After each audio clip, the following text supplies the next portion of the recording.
시청자 여러분들이 많이 사랑을 해주셔서 구독자가 이런 속도로 늘어나고 있습니다. 앞으로도 계속 좋은 정보를 제공해 드릴 테니까요.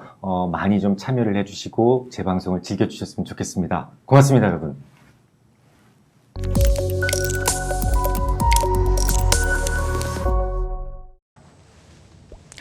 시청자 여러분, 한 주간 편안하셨습니까?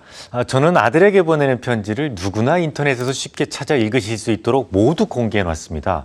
그런데 많은 분들이 읽지 않으세요. 오로지 딱딱한 경제 논문 정도로 생각하시는 분들이 많습니다.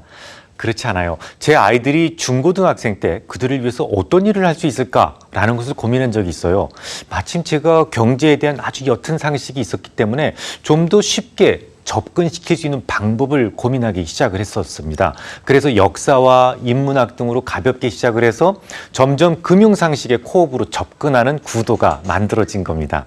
이 아들에게 보내는 편지에서는 아이들이 스스로 자신에게 딱 맞는 직업을 찾아내고 선택할 수 있는 방법도 자세하게 적어 놓았는데요.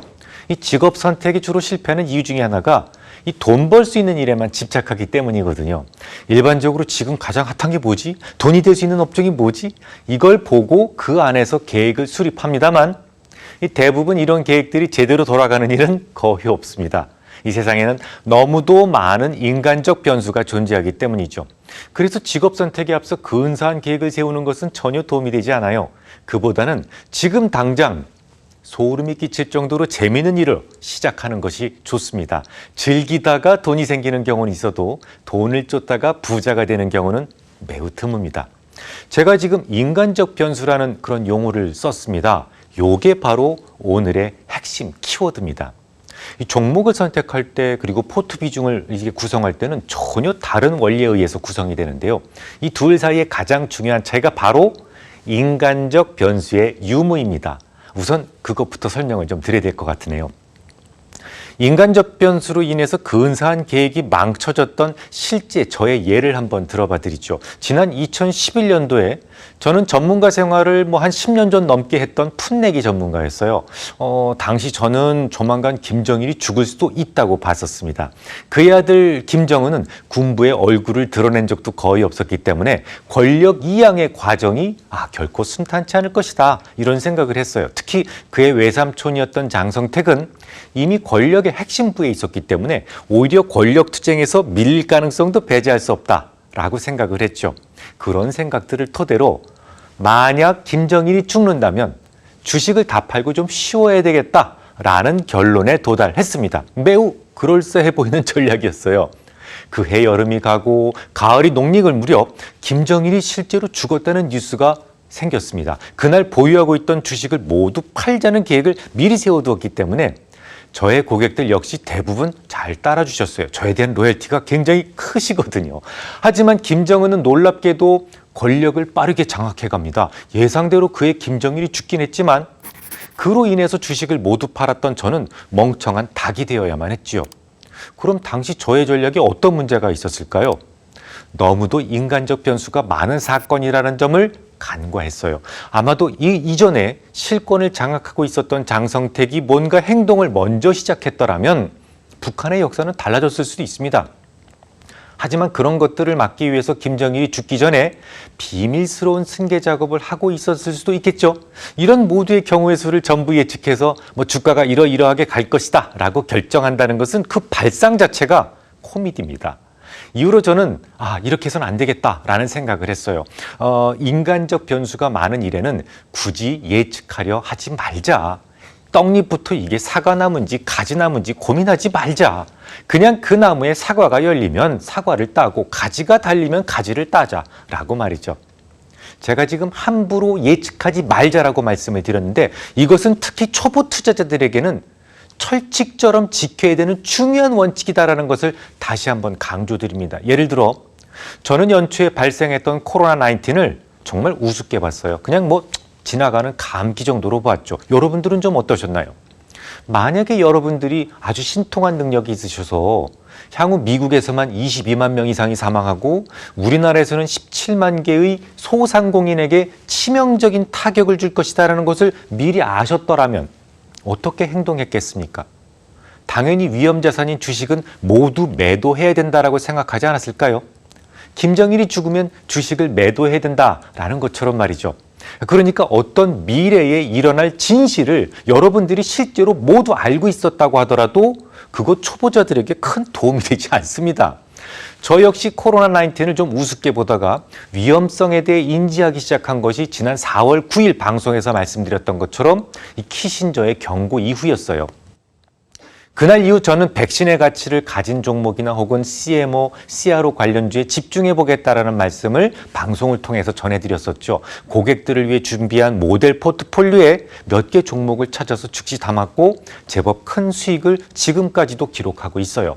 코로나19이 장차 매우 위험할 존재가 될 것이다라는 것을 저는 미리 알 수 있는 방법은 없습니다만 우리나라는 CDO나 CRO에서는 거의 독보적이기 때문에 뭔가 특효약이나 백신이 해외에서 만들어졌다고 하더라도 결국 우리나라의 GMP 설비를 이용할 가능성이 높다는 것을 전문가로서 충분히 알고 있었기 때문이죠. 지금도 대통령이 누가 되는지 여부, 어떤 종목이 수혜를 받을지의 여부에 대해서 많은 분들이 고민하고 계십니다만 이런 전략은 여러분들의 수익에 별로 도움이 되지 않아요. 실제로 지난 2016년도에 트럼프가 대통령이 되는 순간 미국에서는 수많은 사람들이 이런 정권에서는 내 소중한 돈을 투자할 수 없다면서 주식을 정리하기도 했습니다. 개표 초반에 트럼프의 승리가 예고되면서 지수 선물이 급락하기도 했었죠. 그가 정상적인 정치인 출신이 아니었기도 하겠지만 그의 독선적이고 과격한 행동들이 결국 미국의 품격을 떨어뜨릴 수도 있다라고 생각했기 때문이었어요. 하지만요. 주가는 그 이후로 정말 많이 올랐습니다. 이유는 역시 너무도 많은 인간적 변수가 개입되었기 때문이었습니다. 이 엑스맨이라는 영화 있죠. 거기에 자비의 교수가 아니라면 제롬 파월이라는 인간이 바이러스를 막기 위해서 구체적으로 어떤 행동을 하게 될지 그걸 어떻게 알겠습니까?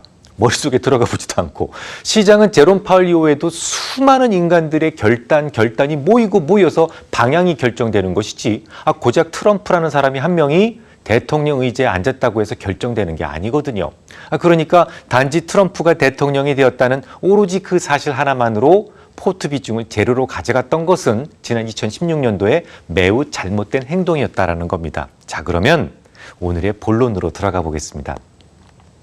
개별 종목의 70% 이상은 금리, 환율, 유가 이런 것들의 변화에 매우 빠르게 반응한다라는 말씀을 드렸었죠.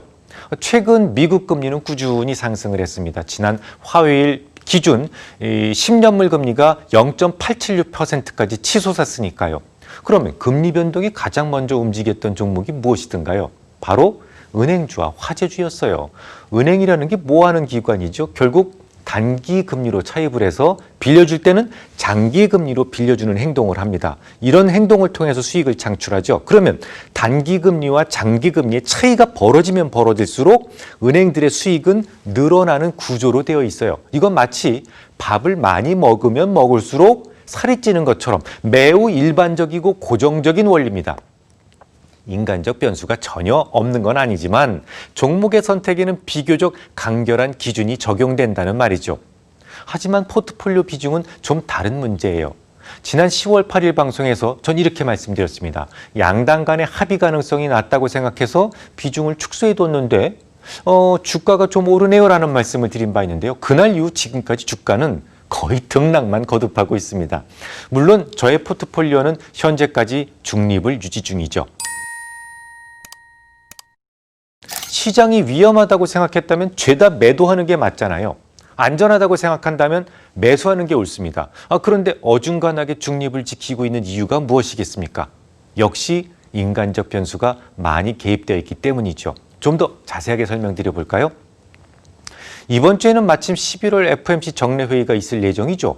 그건 참 이상합니다. 얼마 전까지만 하더라도 하루가 멀더라고 등장했던 제롬 파월이 요즘에는 좀 뜸한 것 같습니다. 어디 아프기라도 한 걸까요? 그렇지 않습니다. 이른바 침묵의 기간이기 때문에 언론에 등장하지 못하는 것이죠. 제롬 파월은 시장에 영향을 줄 수 있는 너무도 중요한 인물인데요. 그의 발언 하나라도 공화당이나 민주당 어느 한쪽에 영향을 줄 수 있다고 보는 겁니다. 그래서 중요한 선거 기간에는 연준의 수장은 물론이고 그 외 의원들도 모두 침묵의 기간으로 설정해 놓고 있습니다.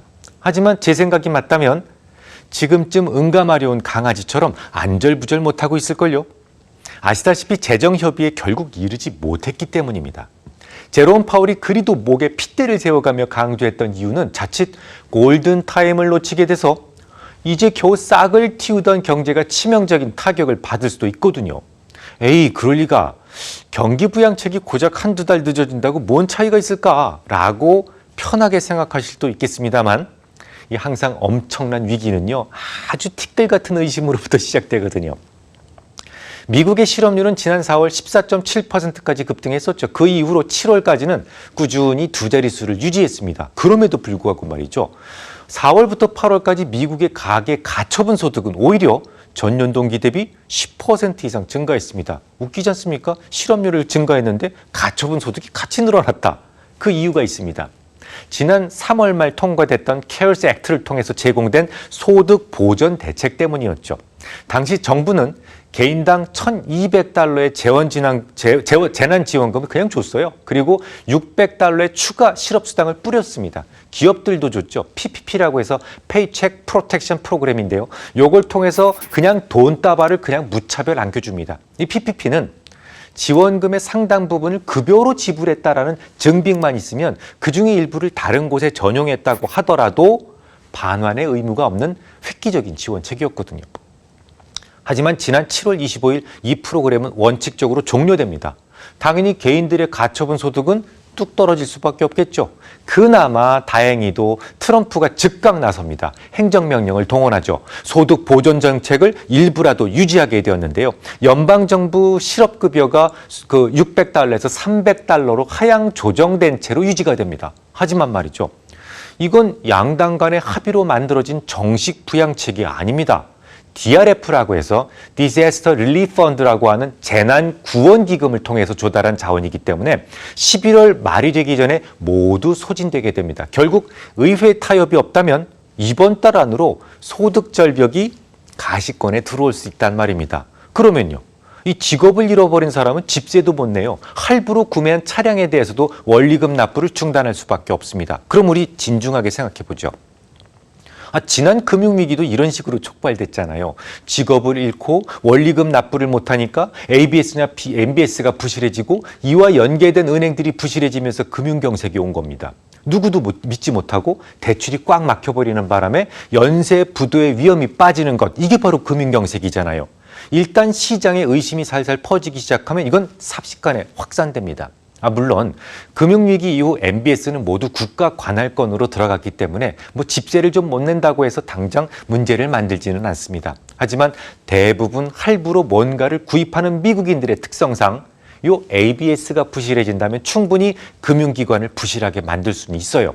그래서 제롬 파월은 이례적으로 하원에서 이틀을 할애해가면서 의원들을 설득했었고, 또 정부에 관여해서는 안 된다는 이른바 절대 중립의 원칙을 어겨가면서까지 의회의 재정 집행을 강력하게 요구했던 것이죠. 하지만요, 결국 의원들은 고작 $4천만 차이를 극복하지 못했습니다. 이제는 정말 한시를 다툴 정도로 급박해졌단 말이고, 그래서 저는 비중을 중립 수준으로 줄여둔 채로 더 늘리지 않고 관망하고 있었던 겁니다. 그렇다면, 그렇게 위험하다면 전략 매도를 하지 왜 중립 수준의 비중을 유지했을까요? 역시 너무도 많은 인간적 변수 때문에 그래요. 낸시 펠로시가 갑자기 사태의 긴급성을 인지할 수도 있고요. 또한 제롬 파월이 새로운 행동에 나설 수도 있지 않겠습니까? 근데 실제로 그런 일이 일어났어요. 자, 그러면 이쯤에서 제가 문제를 하나 드리겠습니다. 지난주 주말에 미국 시장은 엄청 빠졌습니다. 두려울 정도로 빠졌죠. 장대 음봉이 나왔어요. 우리 시장은 근데 그 음봉을 보고도 월요일부터 상승을 하기 시작을 했습니다. 그 상승을 쭉 지금까지 이어가고 있어요. 그 이유가 무엇이겠습니까? 대주주 기준이 10억 원으로 바뀌어서요. 우리나라 호재가 미국 증시마저 올렸다고 생각하시는 건 아니죠? 바이러스가 좀 수그러들었던가요? 아닙니다. 더욱 기승을 부렸고 결국 지역적 봉쇄가 시작됐잖아요. 대권 구도에 좀 변화가 있었던가요? 아니죠. 오히려 더욱 혼란스러워졌어요. 당초에는 바이든의 압승을 예상했었지만 시간이 갈수록 박빙으로 드러났었으니까요. 그러면 어떤 점이 주가를 끌어올렸을까요? 뉴스에서는 크게 다루지 않았지만 매우 은밀한 인간적 변수가 하나 있었습니다. 선거 이전에 협의에 이를 것을 그럴 가능성이 아예 사라졌다는 것을 알게 된 시장은 결국 절벽을 향해 달려가고 있었잖아요. 증시가 마구 떨어졌었습니다. 그 증시 폭락에 마음이 급해진 제롬 파월은 즉각 조치를 시작합니다. 메인스트리트 대출 프로그램의 최소 대출 규모를 25만 달러에서 10만 달러로 낮췄어요. 또한 부가 수수료를 개선해서 소규모 대출이 좀 더 늘어날 수 있도록 배려합니다. 뿐만 아니라 최대 대출 규모를 결정할 때 대출자들이 이미 수령한 급여 보호 프로그램, 이른바 PPP 대출분은 최대 200만 달러까지는 기존의 대출금에서 제외해버리고 그만큼 추가로 받을 수 있도록 은행 가이드라인도 개편합니다. 물론 앞서 말씀드렸듯이 침묵의 기간이었어요. 그러니까 연준의 행동을 드러내고 할 수는 없었습니다. 그래서 크게 뉴스에 부각되지는 못했어요. 오죽이나 급했으면 FOMC 회의를 딱 한 주 남겨둔 시점에 미리 조치를 꺼내드렸을까요? 아무튼 그의 조심스러운 행동은 주말 미국장이 폭락 마감된 직후에 이루어졌고 그 효과는 우리네 시장에서 먼저 반영되게 됐던 겁니다. 하지만 연준 일변도의 통화정책에는 한계가 있어요. 이 재정이 따라붙지 않는다면 그냥 빨간 약 바른 겁니다. 효험이 크지 않아요. 그래서 이번 FOMC 회의에서는 경제의 긴박함과 재정의 시급함을 더욱 강조할 것으로 보입니다. 그럼 정리해 볼까요? 포트폴리오의 비중에 변화를 조금 주고 싶으시다면 아주 천천히 행동하십시오. 시장의 커다란 방향성은 너무도 많은 인간적 변수가 개입되어 있기 때문에 여러분들이 생각하는 대로 그렇게 잘 움직이지 않거든요. 살짝 본의와는 다르지만 이런 방식을 레이지 포트폴리오라고 정의하셔도 될 것 같습니다. 세상에서 말이죠. 이 조 단위의 엄청난 펀드를 운영하는 이른바 유능한 포트폴리오 매니저들은요. 모두 이런 방식을 고수하고 있어요. 하지만 그 포트폴리오를 구성하고 있는 종목에 대해서는 매우 단호한 기준에 의한 변화가 필요합니다. 주로 금리, 환율, 유가 이런 것들의 중기적 변화에 따라서 좀 더 적극성을 띄어야만 합니다. 포트비 등은 안단테, 종목은 스타카토. 다음 주에 뵙겠습니다. 시청자 여러분 안녕하십니까? 11월 9일 공개방송이 준비되어 있습니다. 저는 1년에 4번만 공개방송하는 거 아시죠? 4분기 공개방송 날짜가 11월 9일로 잡혔는데요. 많은 분들이 궁금해 하실 것 같습니다. 지금까지 오르던 종목이 계속 갈지 아니면 새로운 주자가 나타날지 말이죠. 이번 공개방송에서는 그런 부분들을 조금 더 말씀드릴 생각이고요. 또 여러분들이 가지고 계신 종목이 이게 좀 가지고 있어도 되는지 아니면 지금 버리고 다른 종목으로 갈아타야 되는지 이런 부분들도 제가 성실껏 설명을 드리려고 합니다. 11월 9일 잊지 마시고 꼭 뵙기를 바랍니다.